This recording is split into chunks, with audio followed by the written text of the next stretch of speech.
mothers die, we lose Mm. mainly because of lack of healthcare services. Mainly వాళ్ళకు health care services అప్రోచ్లు ఉండకపోవచ్చు, సరిగ్గా డాక్టర్స్తో ఫాలోఅప్లు ఉండకపోవచ్చు. So we lose 800 mothers every day. Highest is in Sudan around 1200.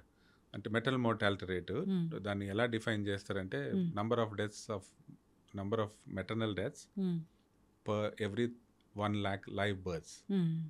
సుడాన్లో అది 1200 mothers die every 1000 live births, 1 lakh live births. మన ఇండియాకి వచ్చేసరికి it is around 100. Global average is 250 per 1 lakh. మన ఇండియాలో it is 100. That's good, but still there is room to improve. ఇండియాలో 2020లో తీసుకుంటే it was around 400. 2000 ఇయర్లో it was around 400 mothers use to die. ఇప్పుడు అది 9700కి వచ్చింది. మన తెలంగాణలో